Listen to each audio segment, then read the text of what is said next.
नमस्कार मित्रों, एक बार की बात है, माता लक्ष्मी बैठी हुई थी। तभी वहाँ पर भगवान विष्णु आ जाते हैं और कहते हैं कि तुम क्यों बैठी हुई हो और क्या सोच रही हो। तभी माता लक्ष्मी कहती है कि हे प्रभु, मेरे मन में 3 ऐसे प्रश्न हैं जो कि भटक रहे हैं। क्या आप मेरे तीनों प्रश्न का उत्तर दे सकते हैं। जब मैं पृथ्वी लोक से आई तो मैंने देखा कि 3 औरतें आपस में घूम रही थी और बातें कर रही थी, परंतु उनमें से 2 विधवा थी और 1 सुहागन थी और वो अपना ज़िंदगी जी रही थी और उन लोगों का 3 प्रश्न था। तभी भगवान विष्णु कहते हैं कि क्या है तुम्हारा प्रश्न। तभी माता लक्ष्मी कहती है कि कौन सी स्त्री के भाग्य में सुख नहीं लिखा होता है और कौन सी स्त्री समय से पहले विधवा हो जाती है और कौन सी स्त्री के भाग्य में पुत्र की प्राप्ति नहीं होता है। यह तीनों प्रश्न सुनने के बाद भगवान विष्णु कहते हैं, इस प्रश्न का उत्तर मैं एक छोटे से कहानी के माध्यम से समझाना चाहता हूँ, इसलिए तुम कहानी को पूरा सुनना। जो भी मनुष्य इस कहानी को पूरा सुनता है उसे बहुत ज्ञान की बातें मिलती है। एक बात कही गई है, कभी भी ज्ञान की बातें आधा अधूरा नहीं सुनना चाहिए, वो आपके ज़िंदगी में काम नहीं आ सकता है, इसलिए कहानी को पूरा सुनना। चलिए दोस्तों, कहानी को शुरू करें उससे पहले आप लोग चैनल को सब्सक्राइब कर लीजिए और वीडियो को लाइक कर दीजिए। तभी भगवान विष्णु कहते हैं कि एक राज्य में 3 औरतें घूम रही थी, जो कि 2 विधवा है और 1 सुहागन है। जो सुहागन औरत है वो राजा की नौकर की पत्नी है, जो कि सुहागन है, और 2 जो है वो गांव की औरतें हैं। उसके बाद भगवान विष्णु आगे कहते हैं कि जो नौकर है राजा का वो काफ़ी ईमानदार है, वो अपनी पत्नी का चर्चा पूरे राज्य में करता रहता है। एक दिन की बात है, वो नौकर राजा से कहता है कि मेरी पत्नी पतिव्रता धर्म का पालन करती है और उसके पतिव्रता धर्म को कोई नहीं तोड़ सकता है। तभी राजा कहते हैं कि तुम्हारा सौभाग्य है, क्योंकि तुम्हारी पत्नी जिस तरह से मिली है, यानी पति धर्म का पालन करती है, ये तुम्हारे लिए बहुत बड़ी बात है। दोस्तों, तभी वहाँ पर एक मंत्री खड़ा था। वो कहता है कि मैं आपके पत्नी का अगर पतिव्रता धर्म तोड़ देता हूँ तो आप मुझे क्या दीजिएगा। तभी वो नौकर कहता है कि अगर आप ऐसा कर सकते हैं तो आप मेरी जान ले लीजिएगा। दोस्तों, उसके बाद यानी कहे तो नौकर और मंत्री के बीच पतिव्रता धर्म को लेकर बाजी लग जाती है। राजा भी कहते हैं कि जब तुम अपने आप पर इतना गुमान करते हो तो ठीक है, अगर तुम्हारी पत्नी पतिव्रता धर्म की पालन नहीं करती है तो तुम्हें 10 दिन के अंदर में फांसी दे दिया जाएगा। दोस्तों, उसके बाद जो मंत्री था वो चैलेंज ले लेता है। तभी मंत्री कहता है कि मुझे सबूत के तौर पर क्या दिखलाना होगा। तभी नौकर कहता है कि हम लोगों की जब शादी हुई है तो एक मंगलसूत्र मिला है, जो कि मेरी पत्नी और मेरा दोनों आदमी का एक ही में फ़ोटो है।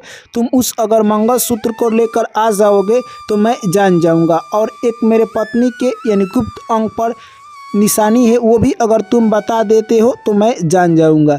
दोस्तों, वहाँ से मंत्री सीधे अपने घर जाता है और एक दूती को पकड़ता है, जो कि पैसा लेकर किसी का भी काम कर देती थी।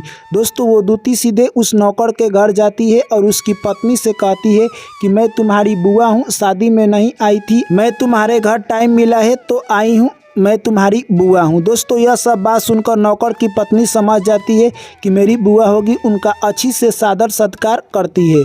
दोस्तों, जैसे ही वो खाना बनाने लगती है उतने ही देर में मौका पाकर वो दूती उसका मंगलसूत्र उसके पेटी से निकाल लेती है। जैसे ही औरत अब खाना बनाकर स्नान करने के लिए जाती है, वो दूती जाती है और कहती है कि मेरी भतीजी स्नान कर रही है, मैं तुमको स्नान कराऊंगी, और उसके गुप्त अंग पर जो तिल था वो देख लेती है और वहाँ से रफू चक्कर हो जाती है और मंत्री के घर सीधे आकर सारी जानकारी दे देती है और मंगलसूत्र दे देती है। उसके बाद दोस्तों, अगले दिन राज दरबार में मंत्री पेश होता है और वो गुप्त बात और मंगलसूत्र दिखा देता है। यह सब देखकर नौकर को विश्वास ही नहीं हो रहा था कि मेरी पत्नी इतना बड़ा मेरे साथ धोखा कर सकती है।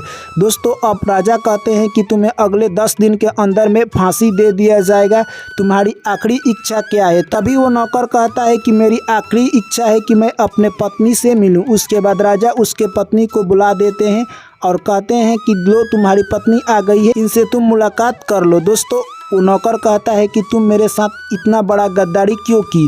तभी उसकी पत्नी कहती है कि मैंने आपके साथ गद्दारी क्या किया है। तभी वो नौकर कहता है कि इतना नादान क्यों बनती हो, तुमने इस मंत्री के साथ पतिव्रता धर्म को नाश क्यों किया है। तभी वो कहती है उसकी पत्नी कि मैंने कुछ नहीं किया है, ये मंत्री मुझे फंसा रहा है।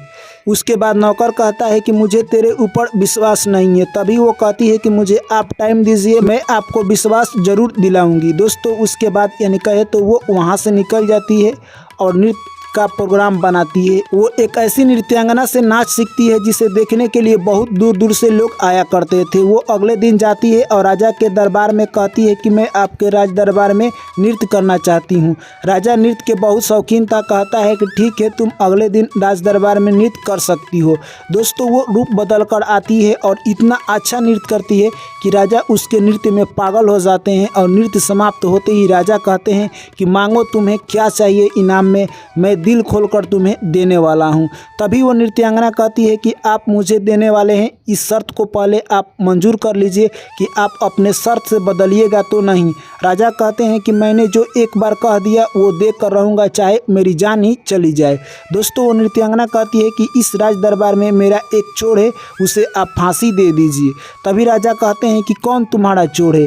तभी वो औरत मंत्री को बता देती है। तभी वो मंत्री कहता है कि मैं इस औरत को जानता भी नहीं हूँ और चिंता भी नहीं हूँ, इसका मैं चोरी कैसे कर सकता हूँ। तभी वो औरत कहती है कि आपके यहाँ जो नौकर है उसी की मैं पत्नी हूँ और ये मेरा मंगलसूत्र चुरा कर लाया है और मेरा गुप्त अंग पर क्या है, तिल है, ये देखा है, यानी इस तरह से ये मुझे पहचानता है।